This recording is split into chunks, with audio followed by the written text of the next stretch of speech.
c'est Clémentine et Lise, coach mindset et coach business, les hôtes du podcast de la loose. Si toi aussi t'en as marre de voir que des success stories sur Instagram sans jamais aucune ombre au tableau, c'est le podcast qu'il te faut. L'objectif ici, c'est de dédramatiser, désacraliser et relativiser les échecs pour enfin se lâcher la grappe. À travers des échanges sans langue de bois, on va te partager les galères des entrepreneurs comme toi et moi. Retrouve-nous tous les mardis pour un nouvel épisode et découvrir la vraie vie des entrepreneurs. Alors, prêt à kiffer l'échec ? Aujourd'hui, au micro du podcast de la loose, nous recevons Valentine Elsmortel, créatrice de contenu, hôte du podcast Faire le web et fondatrice de la plateforme My Creator Era. Parfait accent anglais. Anciennement, je vis de ma passion et prête à poster. Valentine, elle aide les créateurs et entrepreneurs à créer un business en ligne minimaliste, mais surtout super rentable. Véritable dinosaure du web et de l'entrepreneuriat digital, Valentine s'est lancée en 2015 et depuis, tout lui sourit, ou presque. Bonjour Valentine, comment vas-tu ? Salut Clémentine, salut Lise, écoute ça va très bien, merci beaucoup, ravie de terminer la semaine avec vous. Yes. Oui, parce que pour les auditeurs qui nous écoutent, on enregistre cet épisode, on est un vendredi après-midi et c'est très très chouette les fins de semaine comme ça à enregistrer des épisodes de podcast. Du coup, avant de rentrer dans le vif du sujet et de parler de tes loses que tu as traversées, on a un petit jeu à te proposer. Donc, c'est un système de questions-réponses. Tu réponds soit par oui, soit par non. Est-ce que tu es prête ? Allez, c'est parti. Alors, première question, est-ce que tu as déjà envoyé un mail sans la pièce jointe ? Oui. Est-ce que tu as déjà posté une boîte à questions sur Instagram et obtenu 0 réponse ? Oh oui. Est-ce que tu as déjà fait une faute d'orthographe dans un mail, un post ? 1 milliard de fois. Est-ce que tu as déjà envié ou jalousé, peut-être même détesté une personne qui réussissait quand toi tu galérais ? Oui. Est-ce que tu as déjà eu le syndrome de l'imposteur ? Oui. Est-ce que tu as déjà pleuré dans le cadre de ton activité ?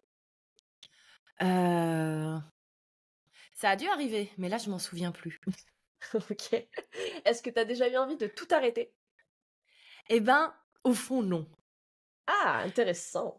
Avoir des moments où j'en ai marre, oui, mais vraiment y penser sérieusement, non. Ok. Est-ce que tu as déjà remis en question tes choix, tes décisions ? Oh oui. Est-ce que tu as déjà perdu de l'argent dans une publicité, une stratégie, un recrutement, peu importe ? Ah ben on va en parler, ça, oui. Ok. Et dernière question, est-ce que tu dirais qu'aujourd'hui tu as tout le temps confiance en toi ? Non, mais ça va beaucoup mieux. Ah, chouette. Non, mais je me soigne. Ok, trop bien, merci pour ces réponses. Donc si on t'a invité aujourd'hui, Valentine, c'est parce que toi, ton histoire, elle est un petit peu particulière, parce qu'en soi, les entrepreneurs, généralement, qu'on interviewe, ils se lancent en ligne et ils galèrent pendant des mois, voire des années pour percer, ou en tout cas pour ne serait-ce que se dégager un salaire. Mais toi, c'était tout l'inverse, littéralement. Hein, tu t'es lancé en 2015, tout s'est super bien goupillé pour toi, tu as développé ton activité, les formations en ligne, tout a fonctionné, tout va bien sous le soleil, quoi. Tu es même devenue ambassadrice du statut indépendant en Belgique et tu as rencontré, excusez-nous du peu, le roi Philippe pour l'occasion, entre autres. Donc, tu as développé ton membership, tu as surfé sur la vague du Covid grâce au e-learning. Enfin, bref, tout se passait bien. C'est la vie. C'est un peu l'image qu'on a de l'entrepreneuriat. Genre, c'est magnifique, tout va bien, on vit notre meilleure vie et on gagne ce qu'il faut. Sauf qu'en 2021, c'est le début des galères. Là, d'un coup, la tendance se renverse un petit peu. Ton activité, elle s'effrite et t'enchaînes les looses sur les looses. Est-ce que tu peux nous raconter qu'est-ce qui s'est passé, quoi ? Qu'est-ce qui se passe en 2021 Quoi, c'est la descente aux enfers, entre guillemets. Oui. Alors, c'est plutôt tout fin 2021. J'ai été retrouver les dates exactes. Écoute, c'est très drôle. 8 novembre 2021, je fais mon meilleur lancement. Je vais réexpliquer tout de suite en détail. Et 8 novembre 2022, donc juste un an après, il faut savoir que c'est mon anniversaire, c'est pour ça que j'ai la date bien exacte. 8 novembre 2022, je suis chez le médecin en train de me faire prescrire des anxiolytiques étant donné que je suis au fond du trou. Donc, on est vraiment sur un an, on passe vraiment de salles, de ambiances. Et effectivement, il y a eu un enchaînement de choses. Il n'y a pas vraiment un truc qui a fait paf, ça y est, la descente aux enfers, alors qu'effectivement, pendant des années, j'ai eu que des succès. Vraiment, tout a été super bien. Tout ce que je faisais fonctionnait, donc super. Et puis effectivement, ça a été un petit peu la galère et j'aurais pu vraiment perdre ma boîte, hein, parce qu'en mars 2021, j'étais passée en société. Et miracle, mais vraiment, ça a été à certains moments presque à l'euro près que la boîte a pas. Je n'ai jamais dû, heureusement, d'argent à qui que ce soit, etc. Mais franchement, on est passé pas loin de la banqueroute, quoi. Et vous allez me dire, mais pourquoi? Mais pourquoi? Mais que s'est-il passé? En fait, il y a eu, si tu veux, il y a eu un enchaînement de choses. Donc, fin 2021, donc le fameux 8 novembre 2021, je lance un nouveau cours, une nouvelle formation qui s'appelle la Six Figure Academy, sachant que moi, ça faisait un petit temps que j'arrivais toujours aux 100 000 euros de chiffre d'affaires et que j'avais trouvé un système assez minimaliste pour y arriver. C'est vrai que je regarde beaucoup ce qui se passe aux États-Unis, j'aime beaucoup le marketing à l'américaine et c'est vrai qu'un peu tout ce qui est six figure business, seven figure business, en fait, je trouve ça très clair, très simple et tout. Et par moments, j'oublie que mon audience est francophone et que certaines choses sont un petit peu plus touchy, comme parler d'argent. Et en fait, ça a été mon meilleur lancement, la Six Figure Academy, parce qu'en fait, ça a clairement touché mon cœur de cible et mon audience cible. Donc, des femmes qui veulent lancer un business en ligne et qui veulent faire un certain chiffre d'affaires avec, sans se cramer et faire des semaines de 50, 60, 70 heures. Mais à côté de ça, il y a eu le revers de la médaille avec tous les gens que ça a dérangé un petit peu. Alors, j'ai pas non plus eu un bad buzz de fou. Voilà, j'étais pas devenue la nouvelle Anne qui a donné tout son argent à Brad Pitt. Mais en fait, il suffit que quelques personnes parlent de toi publiquement. Je veux dire, il y a même des personnes qui avaient fait des reels sur moi en expliquant que j'étais une arnaqueuse, machin. Ça m'a énormément blessée. Sachant que moi, c'est venu, justement, je fais très, très attention aux résultats de mes clients, à ce que vraiment ils aient un retour sur investissement et je fais vraiment en sorte qu'ils gagnent vraiment de l'argent en suivant mes méthodes. Ce qui en plus, c'est très compliqué parce qu'en fait, tu peux pas en fait l'assumer, mais j'essaie vraiment de les booster, de leur donner les bonnes méthodes et vraiment d'aller travailler les offres, d'aller travailler la promesse, etc. Et la preuve, c'est qu'aujourd'hui, j'ai pas mal d'anciennes clientes de cette Six Figure Academy qui sont aujourd'hui dans des gros masterminds, etc., etc. Donc, ça a été un excellent levier. La méthode fonctionnait, etc., etc. Mais c'est venu vraiment toucher à mes valeurs d'éthique, de professionnalisme, etc., d'honnêteté. Et j'étais là, mais non, mais pourquoi? Moi, je suis gentille, je suis pas une méchante, parce que forcément, en 2020-2021, on a commencé à avoir tous les arnaqueurs du web qui sont arrivés, mais on en avait déjà, mais beaucoup. Et ça m'a vraiment complètement bloqué, en fait, déjà ce truc de me dire, ah, on peut m'associer à ça. Moi, je m'étais jamais associée à ces personnes-là, tu vois. Donc, il y a déjà eu ça. Et du coup, pas mal de trésors à ce moment-là, étant donné que tout ce que j'ai lancé en 2020-2021 cartonne. J'avais à l'époque le membership Prêt à poster, qui pour le coup avait été le tout premier membership francophone de template de publication. Et j'avais envie, j'imaginais une plateforme de dingue qui allait vraiment créer le calendrier de contenu des gens avec les templates prêts à l'emploi et les gens n'avaient plus qu'à remplir et hop, ils avaient tout leur poste du mois fait en 1 heure de travail. Et donc, je m'étais dit, là-dessus, moi, j'ai pas les capacités techniques de le faire. J'avais un petit peu regardé les outils no-code, etc. Mais à l'époque, c'était pas autant développé. Je m'étais dit, en fait, j'ai de l'argent. J'en ai pas besoin à titre privé pour l'instant. Donc, je vais le réinvestir dans ce projet et développer mon propre software, mon propre SaaS. Et c'est en décembre 2021, du coup, que j'ai décidé de signer pour le projet. On est plus ou moins à 60K de budget. Donc quand même gros truc pour la version 1 de la plateforme qui serait lancée des mois et des mois plus tard, sachant qu'il allait falloir encore réinjecter pas mal d'argent. Mais moi, j'étais tellement convaincue que j'allais continuer de faire les chiffres que je faisais, que ça me posait aucun problème, quoi. J'étais là, aucun souci, let's go, j'ai tout compris, on continue. Et en même temps, on donné que je suis tellement convaincue que j'ai tout compris et que le marché ne peut pas changer et que le marché ne changera pas, j'investis en plus dans un mastermind qui me coûte 25K. Voilà, c'est bon. Allez hop, on donne l'argent. Et donc, en fait, début 2022, je me retrouve quand même légèrement à me rendre compte qu'il y a un petit stress financier. Et j'avais pas anticipé, en fait, que le fait de m'engager sur dépenser autant d'argent allait me stresser autant. Donc déjà ça, et que ça allait encore plus un petit peu, tu sais, quand t'arrives plus à passer à l'action parce que t'es bloqué. Ben, ça m'a mis vraiment dans cette situation-là. Plus le côté, je dois faire attention à ce que je dis, à ce que je communique et à la manière dont je communique parce que je veux plus que des gens critiquent ce que je fais. Et en fait, tu mets ces 2 trucs en même temps, t'es plus capable de bosser. À côté de ça, on ajoute, parce que sinon c'est pas drôle, on ajoute Poutine qui décide d'envahir l'Ukraine. Et là, ben, on a le début de la crise économique qu'on connaît en 2022 où absolument tout le monde a arrêté de dépenser son argent. Et donc, les quelques actions commerciales que j'ai faites le premier trimestre 2022 ont été une catastrophe en termes de revenus. Et voilà, ça a été vraiment le début. Ok, on décide d'investir plein d'argent en étant certaine que tout va fonctionner comme d'habitude, parce que ça fait 2 ans que tout fonctionne bien, et même de manière générale, tout fonctionne très très bien depuis que je me suis lancée, pour au final avoir un truc où, ah ouais, ça va peut-être commencer à être compliqué. Waouh, Ouais, c'est waouh. ça fait beaucoup comment on dit ça, de cailloux dans la chaussure, quoi. Ouais. Et alors, en plus, en fait, j'ai vraiment fait, tu vois, je pense pas que j'ai pris des mauvaises décisions, parce qu'en fait, ça aurait pu cartonner, tu vois. Non, mais imaginons si on nous avait reconfinés en 2022 et qu'il n'y avait pas eu cette guerre en Ukraine, tout cartonnait aussi. Et c'est ça qui est... Et en fait, j'ai pas anticipé le fait que ça pouvait mal se passer. Étant donné que je suis quand même quelqu'un de très positif et que j'ai toujours assez confiance. J'ai pas confiance en moi, mais j'ai toujours confiance au fait qu'au final, ça va fonctionner. Et du coup, j'avais pas anticipé. Et pour moi, j'étais là, j'étais stressée, mais j'étais en mode, ok, c'est pas grave, ça va le faire. Ok, c'est pas grave, quand je vais lancer le truc, ça va cartonner. Mais en fait, j'avais plus d'énergie au fur et à mesure. J'ai eu vraiment plusieurs blocages par rapport à plein de choses. À côté de ça, mauvaise décision.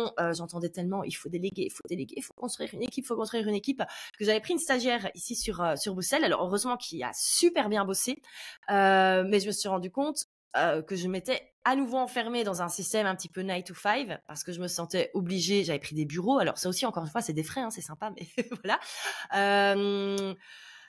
Et donc j'avais pris des bureaux et en fait, j'avais pas du tout anticipé le fait que j'allais détester me retrouver enfermée, me sentir enfermée dans ma propre boîte, en fait, à être obligée d'être là. Alors, on a beau dire toujours, mais non, mais c'est toi la boss, tu peux décider. Non, au bout d'un moment, quand tu as pris quelqu'un en stage, tu peux pas te dire que tu viens pas bosser ou tu décides au dernier moment de pas venir taffer. Ça, enfin, bon, il y a un peu de professionnalisme à avoir. Et tout ça a fait que je me suis retrouvée à ne plus savoir quoi faire, en fait. Vraiment, cerveau HS, que du stress. Le matin, me lever, c'était impossible. Et vraiment, le matin, je me levais, j'étais là, en fait, j'ai pas envie, je peux plus, j'ai envie de tout arrêter, mais je pouvais pas parce que je m'étais tellement déjà engagée dans des choses au niveau financier. Tu vois, j'aurais pu, par exemple, le SaaS prêt-à-bosser qui était en construction, dire, OK, on arrête. Oui, mais alors c'était mettre déjà la moitié de l'argent qui avait été investi à la poubelle et se dire, OK, tout ça a été fait pour rien. Enfin, voilà. Plein de choses. Et donc voilà, il y a vraiment eu ce truc où tout d'un coup, et je voyais l'argent tous les mois qui tic tic tic tic tic qui descendait. Et je me suis retrouvée, voilà, 8 novembre 2022, anxiété totale, incapacité de bosser, des crises d'angoisse pas possibles. Et vraiment la sensation que tout est fini. Et en fait, ce qui était très compliqué, c'est de me dire, en fait, tout ce que j'ai construit, là, maintenant, c'est foutu.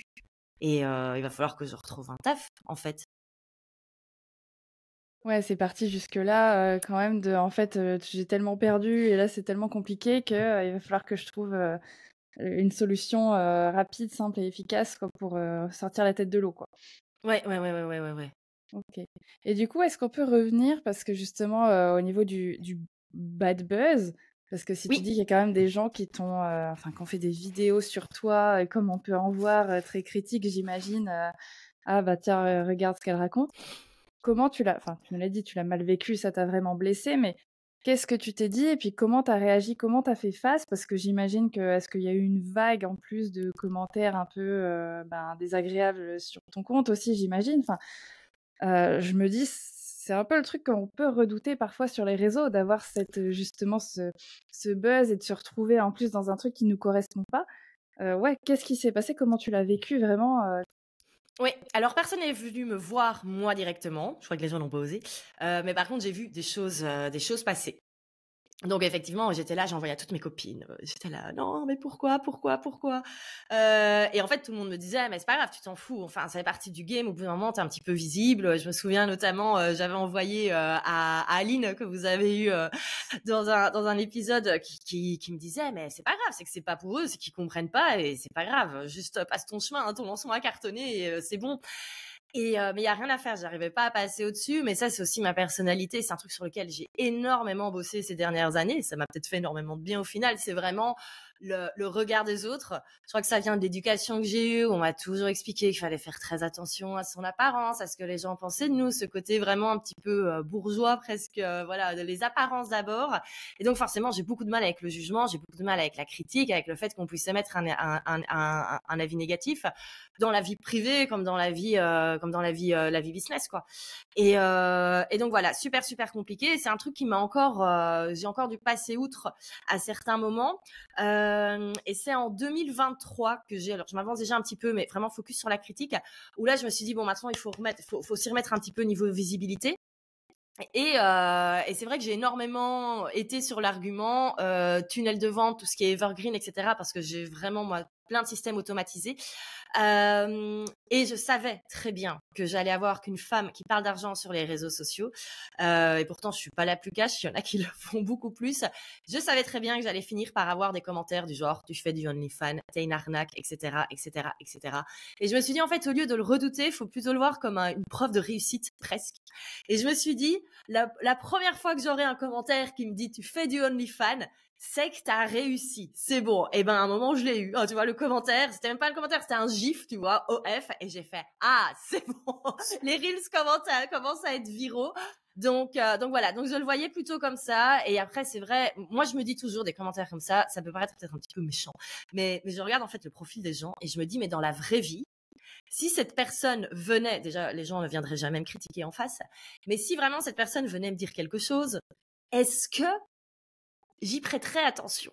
Et il faut quand même avouer, alors soit c'est des faux profils, on voit rien, ou soit, alors surtout les hommes qui aiment bien critiquer les nanas qui ont un business sur Internet, c'est quand même toujours le même profil, et c'est pas spécialement les hommes, on se serait retourné sur eux dans la rue.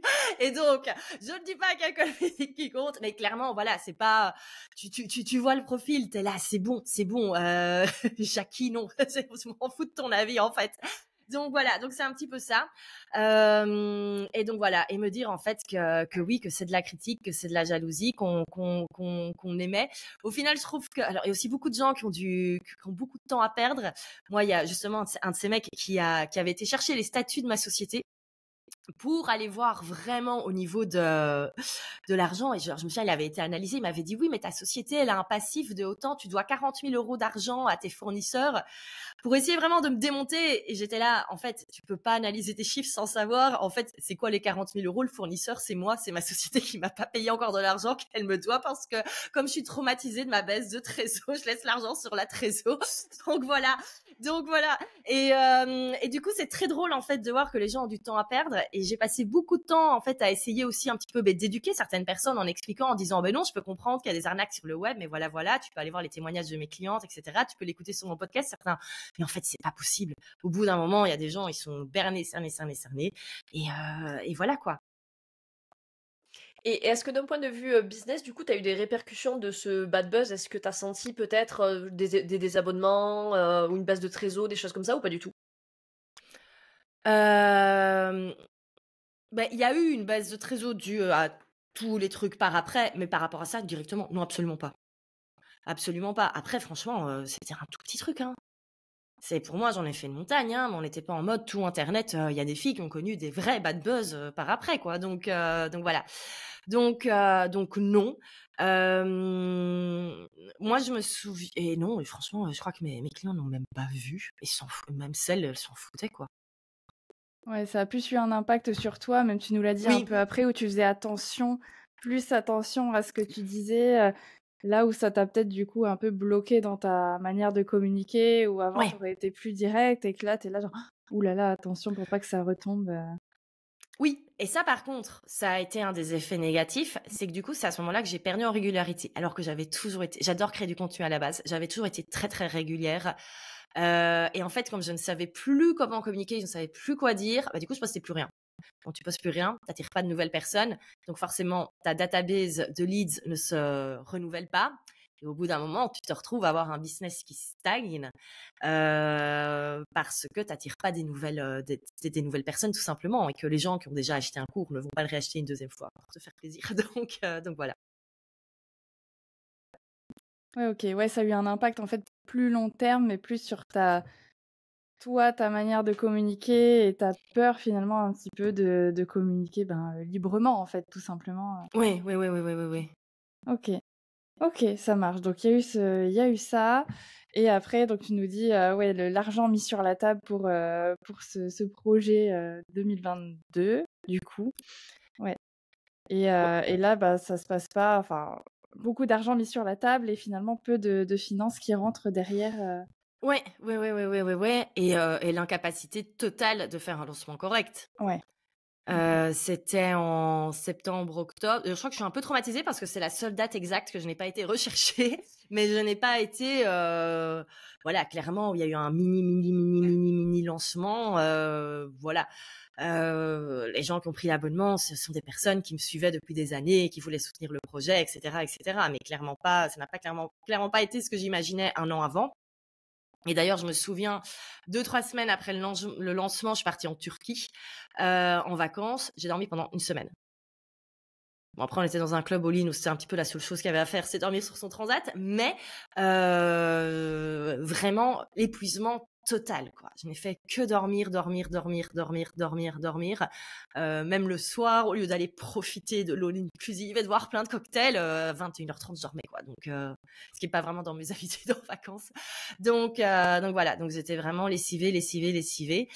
Et puis voilà, c'est par après, donc ça c'était en septembre-octobre, fin septembre les vacances, puis c'est en novembre que j'ai été chez le médecin parce que là ça n'allait vraiment plus.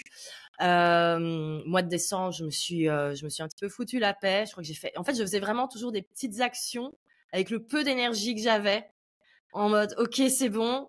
Et ça me laissait 4 semaines, si tu veux, de visibilité financière en me disant ok c'est bon. Et maintenant, faut refaire un truc. Ça a été jusque l'été l'été 2023. Et heureusement, l'été 2023, c'est là qu'il y a que des choses ont redémarré. C'est là que j'ai recommencé à communiquer un petit peu plus librement. Ok, et alors on va juste revenir sur le SaaS du coup que tu as voulu lancer, etc. Est-ce que, hormis le fait que tu as eu tous ces enchaînements d'événements qui ont joué sur ton mindset, qui ont joué sur tes émotions, sur ta motivation, etc., est-ce que tu penses aussi qu'il y avait un souci peut-être d'offre qui correspondait peut-être pas à l'audience, aux besoins sur le marché, ou tu étais sûr de ton coup au niveau de prêt-à-poster, et c'est vraiment que l'aspect perso, entre guillemets, qui a transformé ça en échec, quelque part? Ouais, c'est une bonne question. J'ai pas encore la réponse. Et je t'avoue que là, en fait, dans la tête des gens, on n'a pas l'habitude de payer cher des softwares. Tu vois, 10-15 euros par mois, c'est déjà beaucoup. Et en fait, donc j'avais ce truc de membership où tout simplement les gens avaient les templates, mais après c'était bêtement mis sur une page web et les gens allaient chercher. Et en fait, les gens voyaient plus de valeur là-dedans que dans les super plateformes qui te généraient ta stratégie de contenu. Parce qu'avant, t'avais les 30 templates du mois, ils devaient un petit peu aller piocher, eux-mêmes faire leur calendrier. C'est pour ça que j'avais voulu créer une super plateforme qui, en quelques clics, te le faisait à la place. Et bien, bizarrement, la valeur perçue est moindre. Parce que tout ce qui est ça, ces plateformes, les gens ont l'habitude de payer ça 10-15 euros par mois, grand maximum. Tandis que le truc où on voit que c'est un petit peu plus artisanal, et parce que c'est Valentine et les gens aiment bien le travail de Valentine et donc se disent ok, je paye. Et là, il n'y a pas de souci pour le payer 49 euros par mois, même plus. C'est marrant. Et alors d'ailleurs, il y a, je sais pas si vous voyez Jasmine Star, qui est une entrepreneure américaine. Elle est géniale. Vraiment, l'entrepreneur américaine, hyper, toujours pimpée, toujours glamour, tout le monde dit elle est géniale. Et en fait, elle avait créé une sorte de prêt-à-poster également, mais à la base pour les photos, parce qu'elle est photographe. Et donc, c'était l'époque où on avait besoin un peu plus de photos instagrammables pour communiquer. Et donc, elle a créé Social Curator, qui existe toujours, hein, mais qui était un membership avec des photos. Et puis, elle a ajouté des templates de publication. Et un petit peu après que je lance ma version SaaS de prêt-à-poster, elle a lancé un tout nouveau truc avec intelligence artificielle, brandé aussi, parce qu'avant c'était branding plutôt sur elle, brandé là en mode software. Et alors, on peut jamais savoir, mais de l'extérieur, j'avais l'impression que ça prenait moins au niveau du public. Elle a expliqué aussi qu'elle avait eu 1 à 2 années très compliquées. Et là, ils ont rechangé, ils ont fait un retour en arrière, ils sont revenus à l'ancienne plateforme. Et là, c'est le truc qui m'a fait dire, en fait, ça me rassure aussi, tu vois. Mais non, c'est vraiment très, très compliqué. C'est vraiment une fois que tu te lances un petit peu plus dans ce truc, ça, c'est vraiment très compliqué. Et d'ailleurs, là, j'ai relancé un membership avec des templates de Reels. Et là, je me suis même pas pris la tête à créer une plateforme moi-même maison comme j'avais fait dans la toute première version. Les gens reçoivent un Google Doc toutes les semaines avec les templates écrits. Les gens sont hyper contents. Non, mais Pourquoi c'est vrai chercher que compliqué en fait? Ah oui, C'est pourquoi faire compliqué, quoi? Vraiment. Oui, parce qu'on a plutôt tendance à se dire, on a envie de faire de la qualité, enfin, je veux dire un truc, voilà, méga brandé, un truc vachement Oui. carré, des fonctionnalités de ouf, et cetera. Et en fait, la qualité, elle est pas tant là-dedans, elle est juste, ben, voilà, peut-être dans les templates, dans ce que tu fournis et si ça fonctionne, en fait, il y a pas besoin de chichi, et cetera. Mais c'est vrai que ça peut paraître dur à comprendre, surtout si tu es un peu perfectionniste Oui. et de te dire: «Attends, je vais pas balancer un Google Doc quand même». Ah bah si, ça leur va bien en plus, c'est les gens sont contents et sont même plus contents qu'une plateforme finalement peut-être un peu, impersonnelle. Enfin, c'est peut-être, c'est Ouais, marrant. je crois que c'est ça. C'est vraiment le fait, mais tu vois, par exemple, Canva, c'est 10 € par mois. Et ils ont voulu augmenter les prix il y a, quelques mois. Ils se sont pris un bad buzz de dingue et ils sont revenus en disant: «On va rester aux 10 € par mois». Alors que franchement, Canva, on pourrait payer plus avec tout ce que cet outil nous propose. Donc il y a vraiment un truc au niveau software qui est très, très compliqué à marketer. Donc voilà. Ouais, c'est vrai que ouais, c'est vrai quand tu prends l'exemple de Canva, tu te dis: «Attends, je vais pas payer, Oui, 50 balles par mois pour, alors que, bah, attends, c'est ouf en fait toutes les fonctionnalités qu'ils ajoutent exactement. en plus, à Ah oui, chaque oui, oui, fois. oui. Non, non, vraiment. Donc effectivement, alors que maintenant il y a tous ces memberships de petites vidéos, tu sais qu'on peut utiliser pour les reels, les vidéos b-roll là, et les gens sont d'accord de payer ça 40-50 € par mois. Alors qu'entre guillemets, c'est juste une bibliothèque de vidéos. Bon, certes, il y a de la valeur derrière et tout, mais quand tu compares par rapport à tout ce que tu fais pour avec Canva, il y a vraiment il y a vraiment une perception de valeur qui est très intéressante à étudier là-dedans. Et voilà, je pense que j'ai trop et c'est vrai que dans un coin de ma tête, alors c'est mon côté geek, je rêverais de relancer quelque chose comme ça. De temps en temps, je me prends des semaines de geekerie, aller regarder un peu comment évoluent les outils de no code. Parce que par contre, il y a aussi un truc que j'ai appris, et ça c'est vraiment ce que ça m'a appris ces 2 années de galère, c'est que j'étais vraiment faite pour bosser en mode solo. Parce que donc comment ça se passait pour le SaaS, j'avais une chef de projet, Camille, qui a fait un boulot de dingue, vraiment, c'était super chouette de bosser avec elle. Et elle avait son équipe de développeurs, et donc moi je disais en gros qu'est-ce que j'y voulais, et eux après ils m'envoyaient un petit peu pour tester. Je disais ok, là ça bug, là c'est pas comme je veux au niveau d'expérience client. Enfin voilà, un petit peu comme tu fais réellement quand tu lances un projet. Au final, c'est ce qu'on dit toujours, tu as la tête de l'idée, il faut que tu sois le visage, et puis entre guillemets il y a des gens qui s'occupent de l'opérationnel. Et en fait, pour moi, c'est une frustration de dingue de pas pouvoir mettre les mains à la pâte, sachant que j'ai toujours tout fait toute seule, tu vois. J'ai appris à coder l'HTML et tout quand j'avais 11 ans, donc j'ai vraiment ce côté, j'aime bien mettre les mains à la pâte. Et donc, je me suis toujours dit, si un jour je lance un truc, il faut que ça me coûte 0 € au niveau de la fabrication, à part mon temps à moi, mais voilà, et que je puisse le faire en no code, parce qu'à un moment je m'étais dit je vais apprendre à coder, mais c'est bon, là maintenant avec l'IA, plus personne, enfin, j'ai autre chose à faire de mon temps. On va attendre que les outils arrivent plutôt pour le faire, et pourquoi pas un jour relancer quelque chose, parce qu'après il y en a qui cartonnent. Aux États-Unis, il y a une plateforme un petit peu comme ce que j'imaginais pour prêt-à-poster, qui est uniquement pour les agents immobiliers, donc on est quand même sur un truc de niche, mais qui leur apporte tout leur marketing avec les idées newsletter, etc., etc., et ça cartonne, quoi.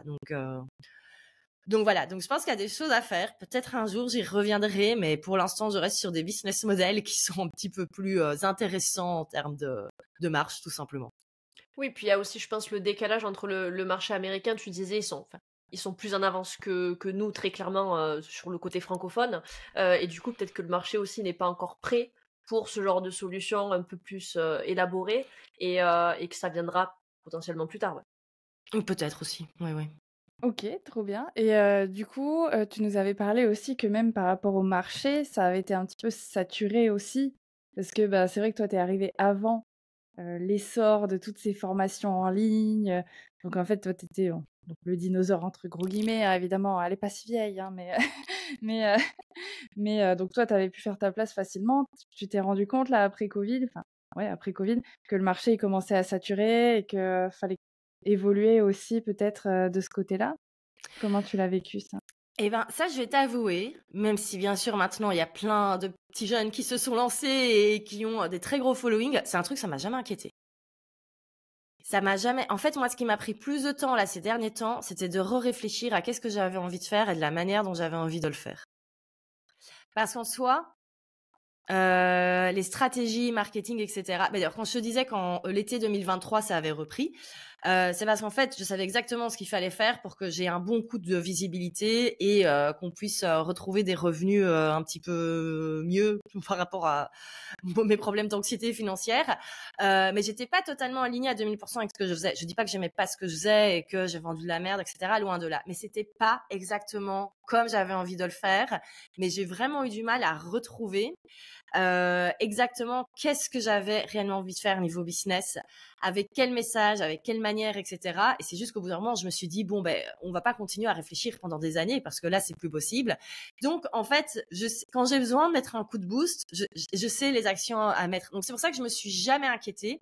Et c'est vrai que moi, il y a pas mal de personnes qui m'ont dit, mais comment ça se fait que tu grandis pas plus vite avec tout ce que tu as déjà fait, avec tes compétences, avec tous tes clients qui sont contents. Il y a moi, je devrais être plus grande. Et c'est vrai qu'à l'heure actuelle, au final, quand on réfléchit, je devrais avoir plus de followers, même plus de chiffre d'affaires au final, parce que dans mon métier, c'est vraiment très, très relatif à la visibilité. Mais je pense que je me suis toujours empêchée, tu sais, de scaler, de grandir, parce que tant que c'est pas parfait exactement comme je veux, en termes d'image, en termes de branding, en termes de message, en termes d'offres, que je me dis, c'est pas le moment où j'ai envie d'exploser. J'ai envie que quand ça va exploser, que ce soit parfaitement parfait. Alors, certaines personnes vont dire la perfection, c'en est nanana.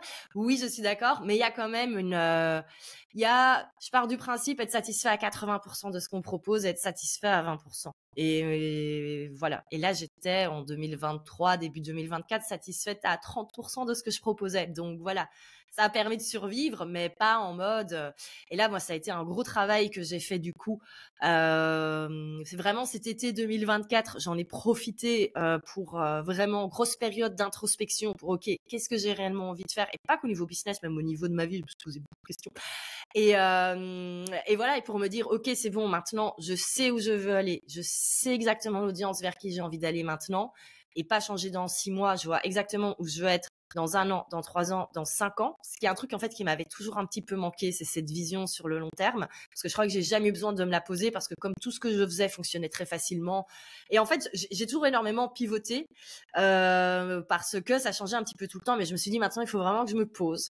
On reconstruit vraiment les choses. On revoit les bases, on revoit les fondations, on reconstruit les trucs, on reconstruit les offres. On revoit même le nom des business, on revoit le branding même s'il faut. Et là, c'est bon, on va pouvoir y aller. Et tu vois, et là, j'ai eu vraiment tout un gros travail toute la fin de l'année 2024. Là, on est en train de finaliser certaines choses pour pouvoir. Mon but, c'était vraiment là, ce premier trimestre 2025, pour pouvoir me dire, ok, maintenant, c'est bon. Et mettre un peu plus le focus du coup sur la com désormais à partir de, mars-avril. Ok, et du coup, donc cette période-là, entre le moment où tu commences à dégringoler, entre guillemets, fin 2021 et le déclic de l'été 2023, où tu commences à remettre en place des choses, il y a quand même un an et demi qui se passe. Tu nous as dit que tu avais des frais plutôt conséquents en termes de charges, etc. Alors, sans rentrer dans le détail des chiffres, comment tu fais pour gérer, toi, ta trésor? Comment tu fais pour te rémunérer si justement tu vois que tu as ce stress financier? Est-ce que tu as quand même eu des clients encore en cours de route mais à moindre échelle, ou est-ce que tu as eu vraiment un creux en termes d'activité et tu as dû vraiment galérer entre guillemets pour te rémunérer, ou ça a été? Ouais, mais il y a des mois où je me suis pas versé de salaire, hein. Mais d'ailleurs, là, ma société me doit encore de l'argent des salaires que je m'étais pas versé, que j'aurais pu me reverser entre temps, parce que là, c'est bon, on est revenu à un niveau, mais quoi, j'ai pas besoin d'acheter plus de courses quand je vais au Carrefour, donc c'est bon. Je me suis dit, je laisse de côté sur la trésor et le jour où j'ai envie de me faire péter des bonnes vacances, je me verserai mes mois de salaire à ce moment-là. Mais du coup, ouais, non, il y a des mois où vraiment ça a été très très très très très très chaud parce que vraiment l'argent rentrait, il ressortait, l'argent rentrait, il ressortait, l'argent rentrait, il ressortait parce qu'en fait j'avais besoin de 10 000 euros par mois pour être à zéro. Donc au final, quand t'es au fond du trou, faire tes 10 K par mois tous les mois, c'est pas si évident, quoi. Ouais, et puis tu dois avoir cette peur, finalement, tu nous parlais d'anxiété. J'imagine qu'il y a cette anxiété qui augmente au fur et à mesure que tu vois que ça dure et que toi, ben, tu as de moins en moins d'énergie et que, en plus, si t'es pas aligné à 100% avec ce que tu fais à ce moment-là, tu dois sentir que, en fait, tu te rajoutes à chaque fois une pression supplémentaire parce que, bah, il y a pas d'argent.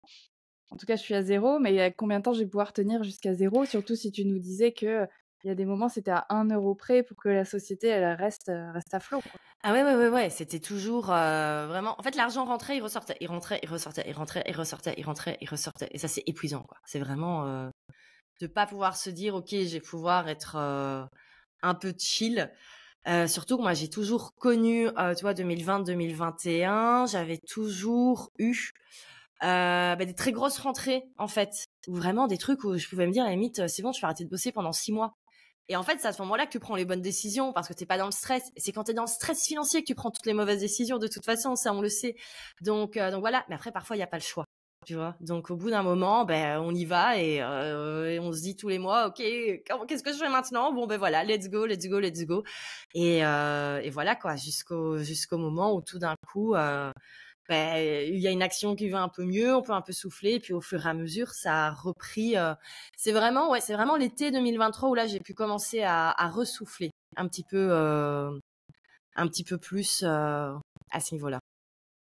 Et j'ai eu un excellent trimestre 2023, donc qui a permis de se projeter un petit peu plus sereinement sur 2024.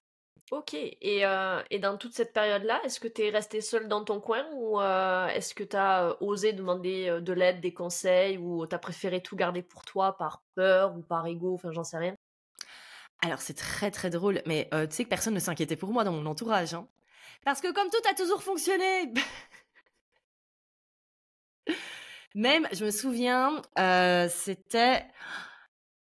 l'été 2022. Je vais chez mon comptable pour aller signer le bilan de mon année 2021, qui était ma première année.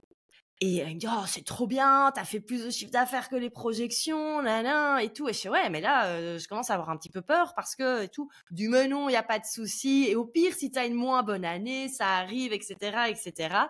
Et en fait, quand moi, je commençais vraiment à m'inquiéter, tout le monde autour de moi me disait: «Mais non, ça va aller». Je me souviens aussi, j'arrive chez un ami le vendredi soir pour l'apéro avec plein de potes et là, je commence à dire, je fais: «Les gars, ça là, je commence à stresser, quoi. Ça tombe dans 3 mois, je peux plus me payer de salaire». Et là, j'entends tout le monde: «Mais c'est bon, Val, tu vas trouver des solutions, on s'inquiète pas pour toi». Et j'étais là: «Non, mais là, vraiment, ça va pas, quoi». Et les gens ne voulaient pas comprendre qu'il y avait vraiment un souci. Alors, c'est très gentil d'avoir confiance en mes compétences. Mais et alors, ce qui est très drôle, c'est qu'une fois que j'ai commencé à relever la barre, c'est là que les gens ont commencé à s'inquiéter. J'ai fait: «Oh!» Je disais même mon comptable, parce qu'au bout d'un moment, il a bien vu que l'argent tombait.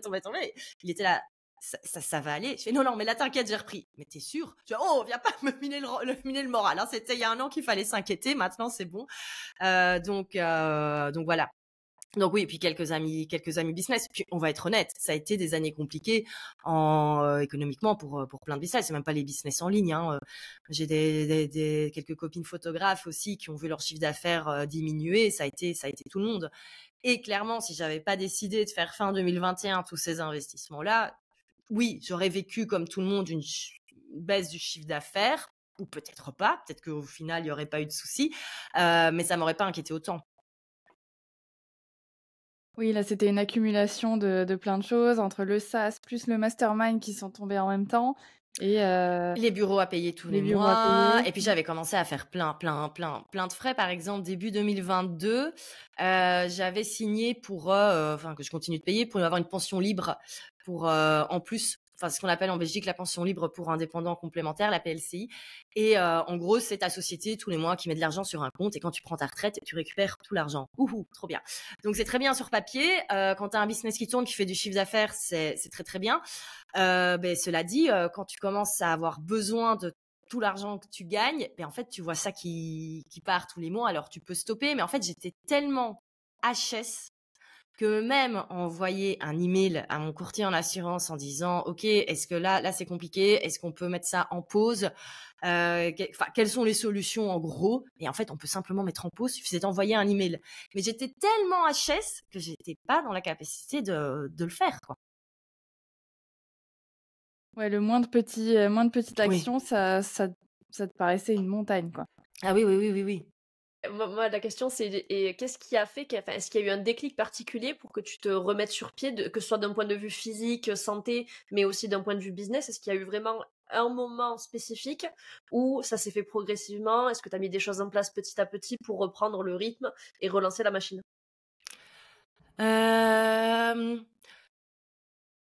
Oui, en fait, ça s'est fait tout au long de l'année 2023 où j'ai eu vraiment ce besoin je pense que mon ego a été touché.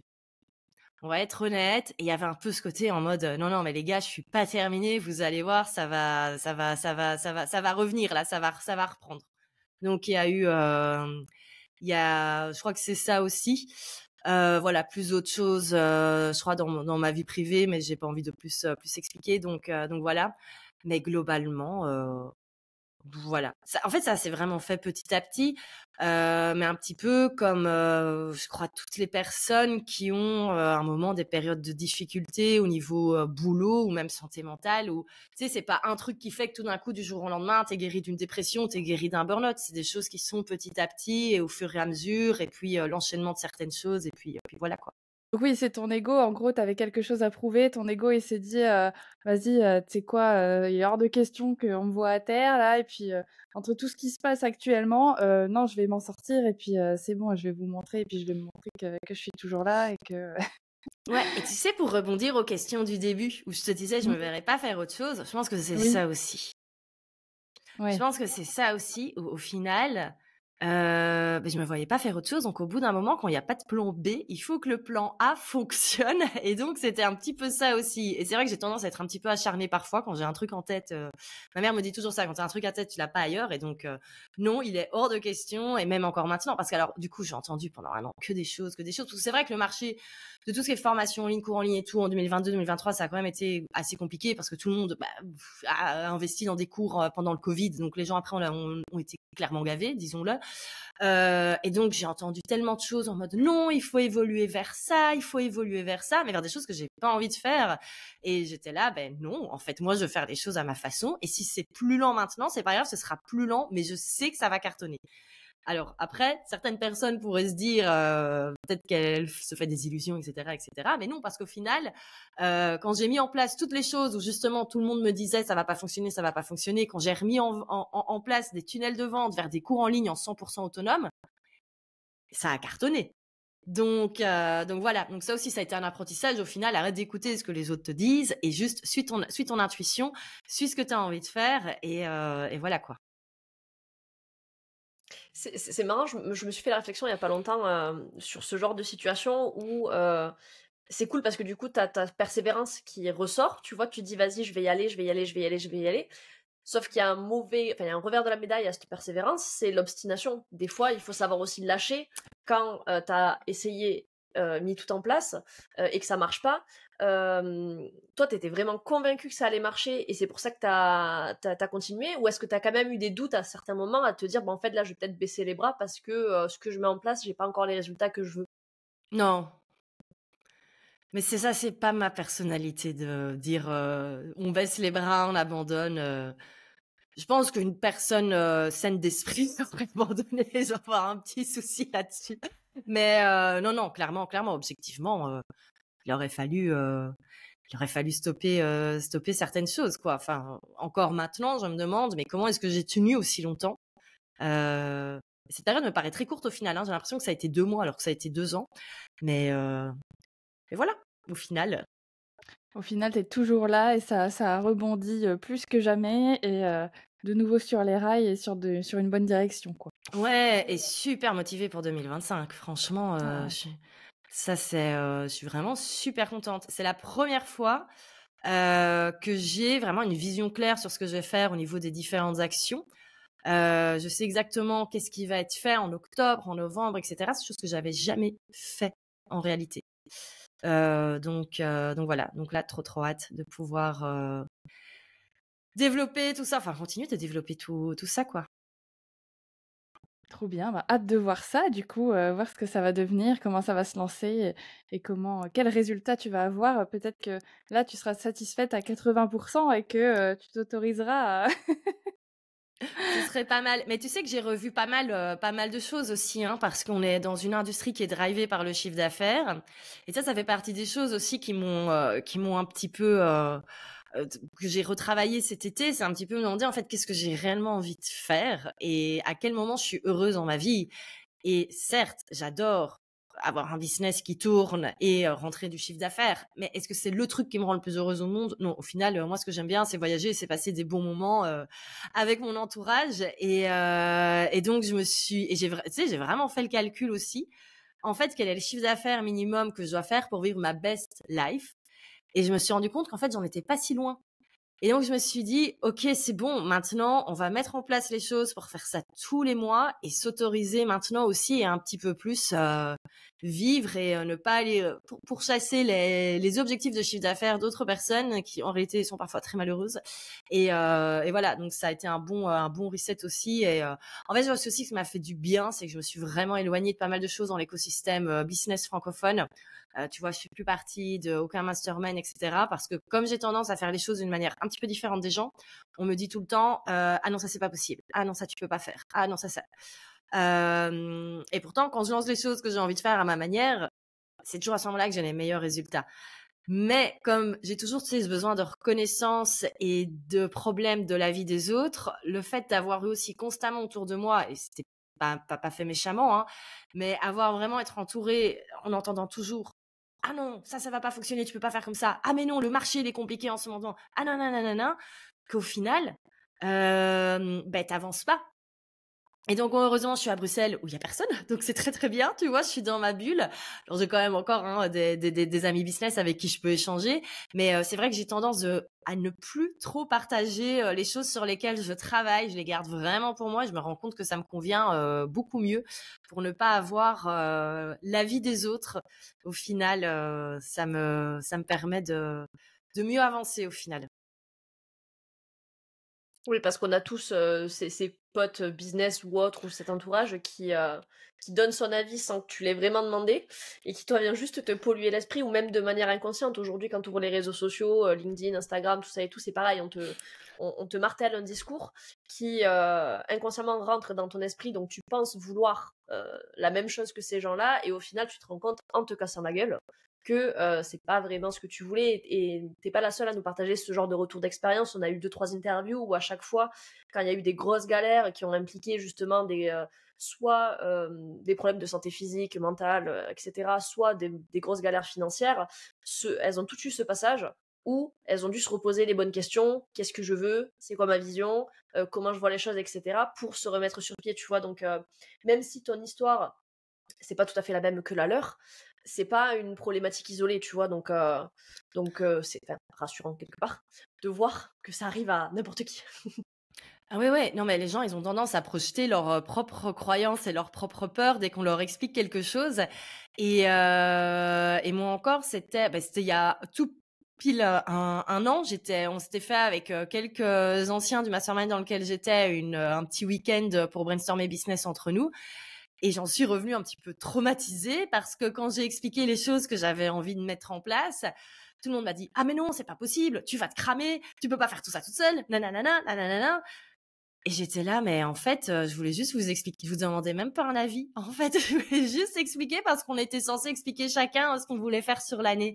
Et donc, c'est vrai que c'est très, très compliqué. Et après, c'est vrai que j'ai tendance à faire les choses un petit peu différemment. Et je me suis dit, c'est OK, en fait, c'est pas grave. Du coup, arrête de raconter tes trucs parce qu'au bout d'un moment, changer les gens et leur manière de réagir, ça, tu peux pas le faire. Mais juste bosse dans ton coin et voilà, quoi. J'avais adoré dans l'émission Qui veut être mon associé. Il y avait Tony Parker la saison précédente et il avait dit si quelqu'un se moque si on ne se moque pas de ton rêve quand tu l'expliques à quelqu'un, c'est qu'il n'est pas assez grand. Et j'avais adoré cette phrase. Je me suis dit mais c'est exactement ça en fait. C'est en fait dès qu'on a une vision un petit peu grande ou un peu différente de ce que les gens font, tout de suite on sent qu'en face ça fait ah bah non c'est pas possible. Bah, un peu comme les haters qu'on disait tout à l'heure sur les réseaux, hein, finalement c'est un petit peu ça aussi. Comme tu parlais de jalousie, parfois c'est de la pure et simple jalousie, genre non mais attends, ça a l'air simple ce qu'elle fait en plus, comment ça se fait qu'elle fasse la thune de ouf et que moi j'y arrive, enfin, Oui, et ce je me donne côté pas les moyens surtout. ouais, ou ce côté, je crois que les gens ne s'autorisent pas à dire que c'est pas possible. Parce que C'est tu sais, je ça. reprends l'anecdote du gars qui avait été chercher les statuts de ma société pour voir l'état des chiffres. Tu sais, si tu vas chercher à ce point-là, c'est vraiment parce que tu cherches une preuve au fond de toi pour te dire non, il n'y a pas cet argent en réalité, machin, qui est là. Donc oui, c'est vraiment ça, quoi. C'est aller chercher des Les preuves gens et cherchent la faille, ouais, ils cherchent oui, la faille au lieu d'être dans l'empathie ou dans l'inspiration, de se dire putain, en fait, si elle le fait, bah, peut-être que moi aussi je peux. Après, t'as pas envie de le faire, t'as la possibilité, ça c'est autre chose. Mais encore une fois, on en parlait dans un autre épisode, tu prends tes responsabilités sur ce que tu fais ou pas. Mais ouais, je pense que les gens préfèrent chercher la faille parce que c'est plus rassurant pour eux de se dire ah non mais regarde, regarde. Ça c'est voilà, c'est pas normal. Enfin, il y a un truc forcément louche en fait. Elle a pas réussi honnêtement, donc c'est bon quoi. Faut arrêter, faut redescendre quoi. Et mais c'est rigolo de voir ça, de comprendre ça parce que je pense que ça permet de prendre du recul aussi sur les remarques qu'on peut te faire, de se dire bah comme tu disais, ils projettent en fait ses peurs, ses frustrations et finalement ça veut dire que moi je suis sur le bon chemin et et c'est pas ouais. mal.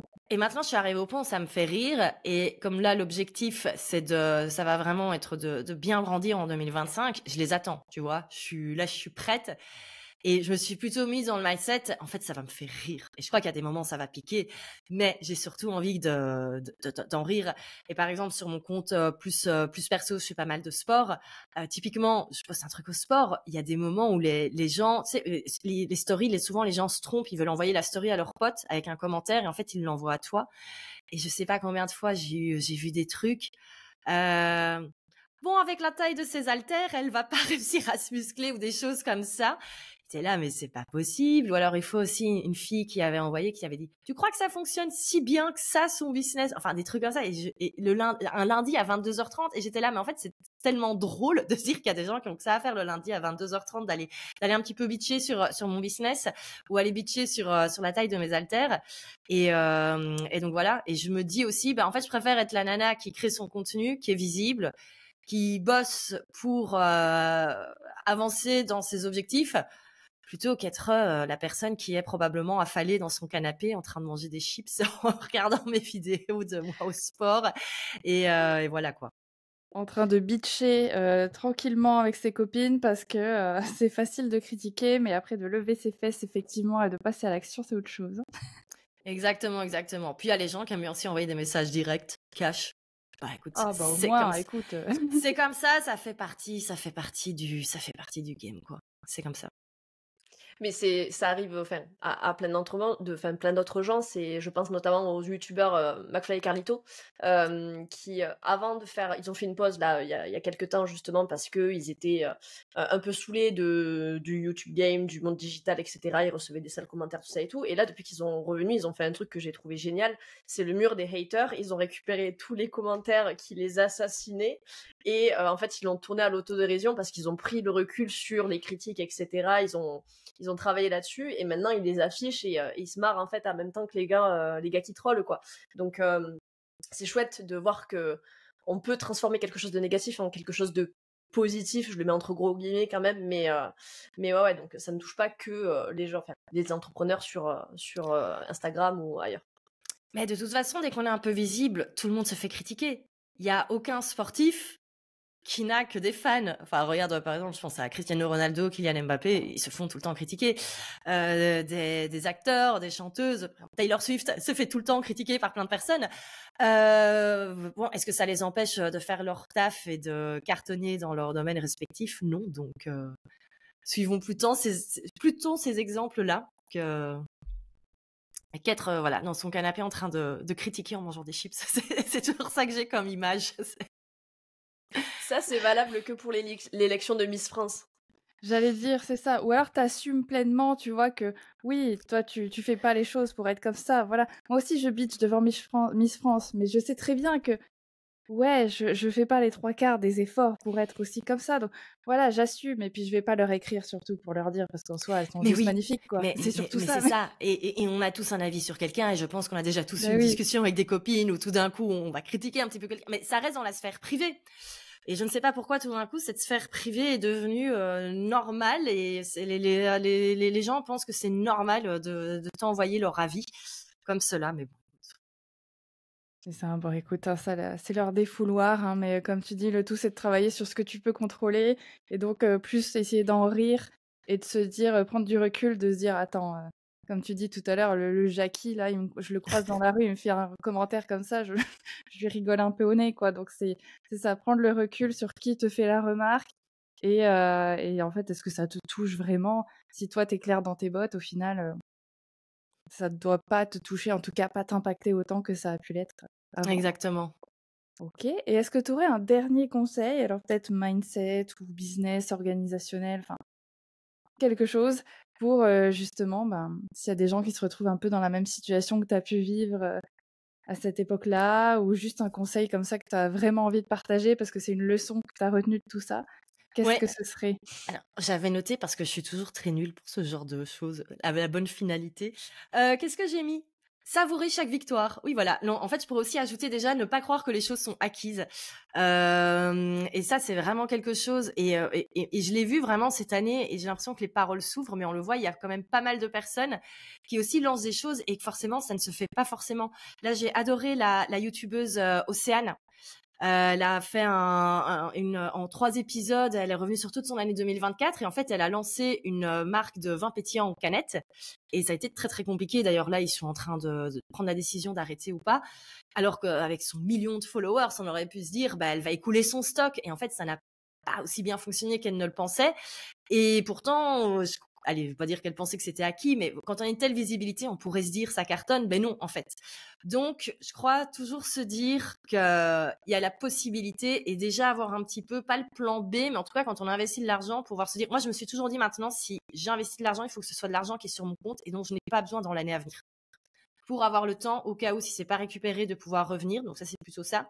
Et alors, un truc aussi que j'ai pas fait et que maintenant je fais, c'est apprendre à savourer chaque victoire. Parce que c'est vrai qu'on n'a pas expliqué tout mon parcours quand je me suis lancée, mais en fait, tout a été tellement vite et bien. J'ai très rapidement donné des conférences, très rapidement donné ce genre de choses, qu'en fait, c'était normal pour moi. C'était un acquis, c'était normal, ce qui n'est absolument pas normal. Je veux dire, au bout d'un an de freelancing, ce n'est pas normal d'être dans un des plus beaux bâtiments sur la grande place de Bruxelles pour donner une conférence devant 300 personnes. Ce n'est pas dans la normalité des choses. Mais pour moi, c'était ma normalité, et donc je l'ai absolument pas savouré. Et donc, quand ça a commencé à être mal, parce que ça a commencé à être mal, oui, parce que je parle encore français, oui, je voyais tout ça, et j'ai fait, mais en fait, à aucun moment, je n'ai célébré ce genre de choses. À aucun moment, je n'ai célébré mes lancements, parce que pour moi, c'était jamais assez bien. À aucun moment, je me suis dit, là, maintenant, tu peux être contente, tu peux te fier de toi. Et donc, maintenant, j'essaye vraiment de me dire, OK, en fait, chaque petit milestone, ça doit être bien. Et ça, c'est un truc que j'ai fait, par exemple, moi, pour mon année 2025. Je me suis mis des objectifs en termes de followers, de list mail et de chiffre d'affaires pour chaque trimestre, en disant, il faut célébrer. Je crois même que je vais le faire mois par mois, pour pouvoir vraiment me dire chaque mois, OK, c'est bon, on a atteint l'objectif. Et juste prendre le temps de dire, OK, c'est bien, bravo, tu l'as fait. Alors, vous êtes toujours dans le plus. Donc voilà, ce serait vraiment ça. Oui, comme tu dis, on a toujours tendance à dire: «Bon, bah, ouais, c'est bien, ça c'est fait, mais c'est ce qui était prévu, donc c'est normal que ce soit arrivé et maintenant, what next?» quoi. C'est toujours, «Oui, c'est bien et alors?» quoi. Et c'est bien de prendre le temps de se satisfaire, ne serait-ce parce que tu as mis des efforts quand même, tu as travaillé pour ça, c'est pas arrivé non plus en claquant des doigts. Même si toi ça a été facile, tu as quand même fait des choses pour arriver à ça. Donc c'est vrai que c'est pas mal de se dire, se prendre un pas de recul et de regarder et faire: «Waouh, mais je suis devant genre 300 personnes, là je me suis lancée il y a 1 an quoi». C'est waouh! Ne serait-ce que de prendre conscience que oui, tu fais quand même des choses de ouf et que si tu as été capable de le faire, tu serais capable peut-être d'y retourner aussi et que, tu as plus de force que tu ne le penses, quoi. Et c'est ce qu'on disait aussi en off quand tu me disais que tu avais regardé un petit peu les dates en arrière, etc., 2015-2016, ce que tu faisais à l'époque et tout. C'est aussi bien de justement savoir regarder ce qui s'est passé plus tôt dans ta vie, voir de là où tu viens hein, concrètement, pour relativiser un petit peu plus et être plus terre à terre vis-à-vis de ces échecs pour les relativiser plus facilement, etc. Ouais, et puis se dire que de toute façon, il y a l'expérience aussi qui est là. Et tu vois, là, tous les trucs que j'ai lancés ces derniers temps, ça a très très bien fonctionné, mais je pense que c'est aussi l'expérience. Et l'expérience dans la réussite et également dans l'échec. C'est beau ça. Ouais, c'est beau. Hein. Dis donc, on est en pleine forme là pour un vendredi fin d'après-midi. C'est très philosophique.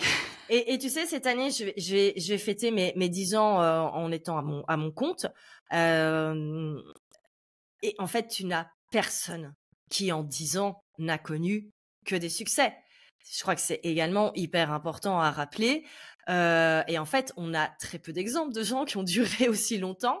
Mais même alors que ce soit des gens qui sont solos, je connais par exemple aucun architecte indépendant qui a fait toute sa carrière sans aucune année compliquée, sans aucune période compliquée, aucune entreprise, aucun restaurant n'a eu que des années de bonheur quand on est comme ça sur le long terme. Et je pense que ça aussi, c'est un truc à accepter. Si on veut durer sur le long terme, il faut accepter qu'il y aura, c'est un cycle et qu'il y a des bons moments, des mauvais moments, comme dans tout au final, hein.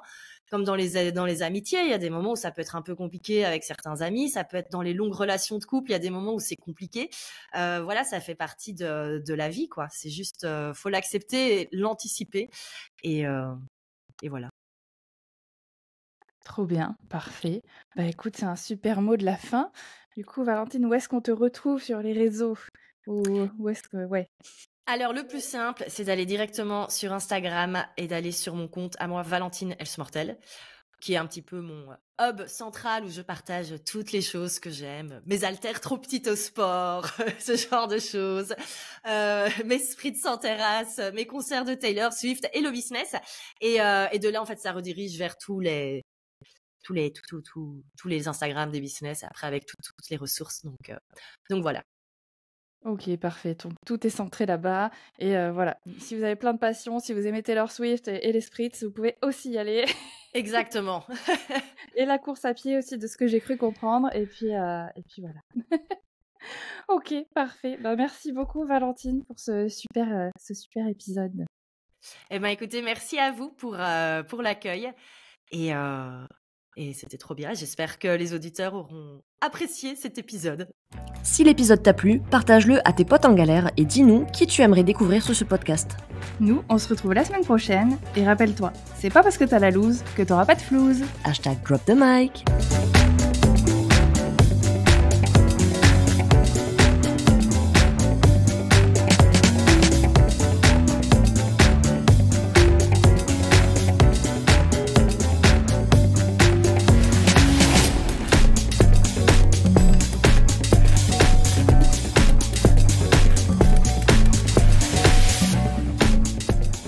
Mais qu'est-ce que tu fous? T'es encore là?